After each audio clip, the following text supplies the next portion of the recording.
Di halaman kedua koran itu terdapat tulisan dengan huruf sebesar 5 cm dan mengisi setengah halaman yang bertuliskan, "Berhenti menghitung." Ada 43 foto di koran ini. Orang yang beruntung bisa melihat tulisan mencolok itu, sedang orang sial tidak bisa melihatnya. Richard Wiseman juga menaruh tulisan seukuran sama di bagian tengah koran. Tulisannya "Berhenti menghitung." Bilang pada si peneliti jika Anda sudah melihat ini dan mendapatkan 250 pound sterling. Tapi kembali, orang yang tidak beruntung itu tidak melihat tulisan itu, sehingga tidak bisa mendapatkan 250 pound sterling tersebut. Orang yang tidak beruntung terlalu sibuk menghitung foto sehingga gagal memanfaatkan 2 peluang di satu koran saja. Tes kepribadian juga memperlihatkan bahwa orang yang tidak beruntung pada dasarnya lebih tegang daripada yang beruntung.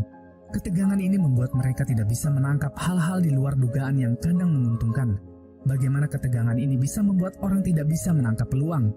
Richard Wiseman melakukan percobaan kembali. Sekelompok orang beruntung dan tidak beruntung diminta melihat kursor yang bergerak-gerak di tengah layar komputer. Tanpa ada tanda-tanda, sebuah titik besar kadang muncul di ujung layar. Hampir semua orang yang ikut percobaan ini melihat titik besar yang muncul di ujung layar. Namun, bagaimana jika mereka diberi ketegangan? Mereka dijanjikan hadiah uang besar jika memperhatikan kursor di tengah layar. Mereka menjadi tegang dan memusatkan perhatian pada kursor di tengah layar. Hasilnya, hampir sepertiga peserta tidak bisa melihat titik besar di ujung layar. Richard Wiseman mengatakan orang yang tidak beruntung terlalu fokus pada satu hal, sehingga melupakan hal yang lain yang kadang membawa keberuntungan. Hal ini tampak bagaimana mereka menjalani kehidupan sehari-hari. Saat orang yang selalu tidak beruntung pergi ke pesta misalnya, mereka sangat memusatkan perhatian agar bisa mendapatkan pasangan yang sempurna. Akibatnya, mereka kehilangan kesempatan membuat banyak teman baru, yang mungkin saja satu dari banyak teman baru itu adalah orang yang sempurna menjadi pasangannya. Begitu pula saat mereka melihat iklan lowongan pekerjaan, orang yang selalu tidak beruntung hanya melihat jenis-jenis pekerjaan yang mereka inginkan, padahal sangat mungkin ada pekerjaan yang lain. Orang yang beruntung lebih santai dan melihat yang ada di iklan-iklan lowongan, bukan sekedar mencari sesuatu. Berdasarkan kesimpulan riset yang Richard Wiseman lakukan, ternyata orang-orang itu selalu beruntung karena hal-hal berikut. Yang pertama, senang memaksimalkan peluang. Mereka menjalani hidup dengan enjoy, tidak terburu-buru dan lebih santai.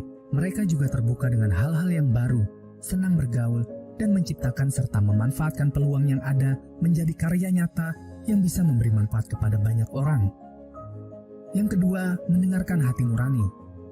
Untuk mengasah nurani, mereka terbiasa merenung, bermeditasi, berdoa secara khusyuk. Mereka memutuskan sesuatu karena panggilan nurani dan intuisinya, tidak terjebak pada banyak kajian dan analisa. Bila mereka yakin, mereka putuskan meski secara nalar tidak masuk akal. Mereka orang-orang yang memiliki nyali tidak takut gagal. Yang ketiga, yakin mendapat keberuntungan. Orang-orang yang hidupnya beruntung selalu yakin bahwa dia mendapatkan keberuntungan. Mereka sangat mensyukuri apa yang sudah mereka peroleh dan selalu memandang masa kini dan masa depan dengan keyakinan positif bahwa mereka akan mendapatkan keberuntungan. Dunia dipenuhi keberlimpahan sehingga tidak perlu merasa gelisah dan khawatir. Yang keempat, mereka yakin di balik kesialan selalu ada keberuntungan. Mereka selalu melihat ada hikmah di balik penderitaan, musibah, dan kesialan. Selalu ada pelajaran positif yang bisa diambil dari setiap kejadian, termasuk kesialan sekalipun. Bahkan mereka sangat yakin di balik satu kesialan terdapat banyak keberuntungan yang bisa mereka dapatkan. Seperti yang disebutkan dalam Al-Quran surat Al-Insyirah ayat 5 yang berbunyi, "Karena sesungguhnya sesudah kesulitan itu ada kemudahan." Ayat ini pun diulang di ayat ke-6. Sesungguhnya sesudah kesulitan itu ada kemudahan.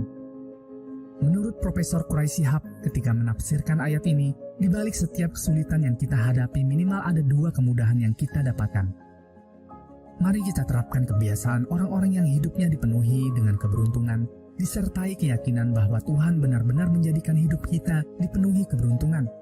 Bukankah Tuhan sesuai dengan prasangka hambanya? Apabila kita berprasangka beruntung, maka beruntunglah kehidupan kita.